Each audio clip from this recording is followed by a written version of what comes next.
Good day. Welcome to Chartered Accountants Academy through your tax module this year. Today we're going to be looking at transfer pricing. Particularly interest, we're going to be looking at tax avoidance, tax planning, income splitting, as well as transfer price. Our key for these entities will be looking at the business model and understanding the business model around them, and therefore being able to put across or apply our tax principles. Note the different types of business models that exist and how these can differ and how they will actually affect the application of our tax principles. Compare your green cab that you normally used to your Vias and your Ubers. Now, the learning objectives for today will be mainly to understand the general principles on tax avoidance, to interpret the definition of an associate, a controlled and uncontrolled transaction, also to understand how the taxman applies income splitting principles to address tax avoidance, the application of the principles behind income splitting and how you can determine the tax payable for a taxman, understand the principles behind transfer pricing and how to apply these principles, and also to understand the purpose and the use of the transfer pricing methods. Now, first and foremost, what is tax avoidance? As we talked earlier when you looked at your video lecture on administration, tax avoidance is the ability to plan your taxes such that you can limit your tax liability in a legal way.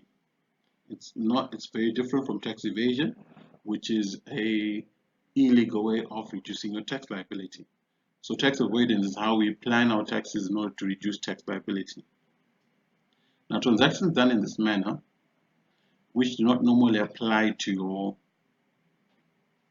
normal transactions, this will be covered under Section 98A of your Income Tax Act. So what type of transactions do we look at when we're looking at tax avoidance as far as Section 98 is concerned? So 98 looks at transactions which are not done in the normal course of business. In other words, these are unusual transactions, and they have created rights or obligations which would not normally be created between persons which are dealing at an arm's length. As far as this section is concerned, or this provision, it does not matter the type of relationship between the parties. So regardless of whether you are associates or have a relationship or not, this provision would take into effect. So in other words, if you sold something to someone at a price that you don't normally sell it at, Section 98 might apply. And again, it's the Commissioner's discretion as far as the Section 98 is concerned.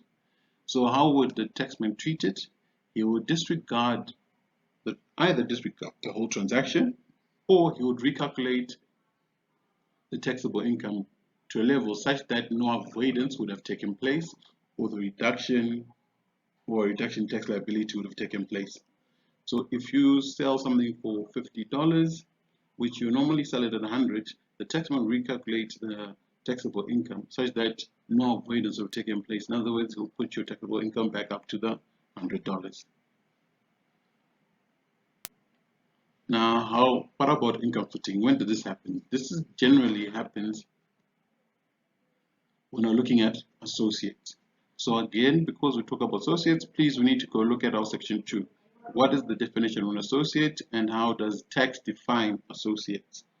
Do not take your financial accounting definition of associate. You'll need to take the tax definition of associate, which is in your Income Tax Act under Section 2. Please go read the definition of associate.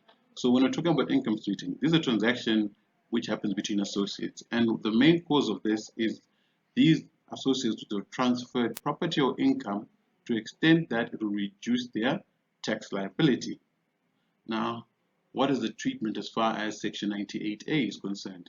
What Section 98A will do, as far as income splitting is concerned, will recalculate that income such that both entities would be taxed or will pay the maximum taxable income they can. So in other words, they'll basically calculate the taxable income as if splitting never happened between the two entities.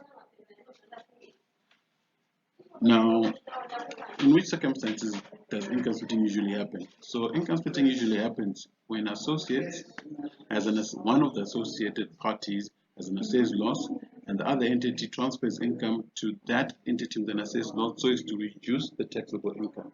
Because that entity with an assessed loss can use those assessed losses and therefore not pay any or reduce their tax liability, whereas the entity that has transferred the income also reduces its tax liability because it will have transferred that income. So now let's get transfer pricing. With transfer pricing, our main issue is we have to look at controlled and uncontrolled transactions, how these are defined as far as the Act is concerned. And secondly, the biggest problem with transfer pricing is the relationship problem. This is created because of the associate relationship, as we saw earlier with income splitting. It also deals with the problem of profit shifting. When entities start to shift profits so as to reduce the tax liability, we actually need to look at transfer pricing. This usually happens between, obviously, associated parties, parties with a relationship. Now we need to look at the treatment. How does the taxman treat transfer pricing? So the taxman has four methods that he uses when associates have done a transaction. And when associates do transactions, we need to look at what we call the control transaction, which is that transaction that happens between associates. And we need to look at the uncontrollable transaction, in other words, a transaction that happens between two independent parties. And when the pricing for these two transactions is different, the taxman then will have to apply his different methods in order to be able to recalculate the amount of taxable income that will be taxable between these two parties. So what he does in this case, he uses 5 different methods, which are mainly your comparable uncontrolled transaction, the resale price method, the cost plus method, the transactional net margin method, and the transactional profit split method. Now, on which method is used, this will depend firstly on the appropriateness of the method. And the appropriateness of a method is determined by, obviously, the risk and rewards that exist within the entity that we're looking at. In other words, we're talking about the business model. What type of company is it? What are we selling? To whom are we selling? What market are we selling to? So that will also help us to narrow down which method is more appropriate. Secondly, the availability of liable information is important as far as the type of method we use. For sometimes a market price is unavailable. Therefore, using a comparable uncontrolled transaction, which is mainly determined by market prices, may not exist. Therefore, we will not be able to use that method. We also need to look at the strengths and weaknesses of each method, because each method has a strengths and weaknesses. For instance, your cost plus method requires you to have a margin available and a comparable margin between entities. This may not exist depending on the type of cost structures these methods use.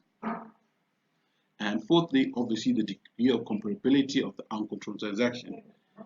If the two entities do not have a comparable uncontrolled transaction, it will be difficult for us to ascertain or use a particular method. So how comparable the transactions are will determine what method we use. So the comparable uncontrolled transaction, if you have no market price, degree of comparability is very low. Therefore, we'll need to use something like the resale method or cost plus method, or even the transactional net margin. So each method has its different strengths and weaknesses. I'll go through a couple of them to show you what I mean. So for the comparable uncontrolled transaction, this is generally applicable when there's a reliable market information and there's an existing market for us to actually look at an uncomparable transaction. A comparable uncontrolled transaction, because it's a transaction that happens with independent parties. So that's why it has to be market-based. If no market exists, then that information, we cannot be able to use that as a proper transfer pricing method. The cost plus method, this one is typically used in the manufacturing setups and for services.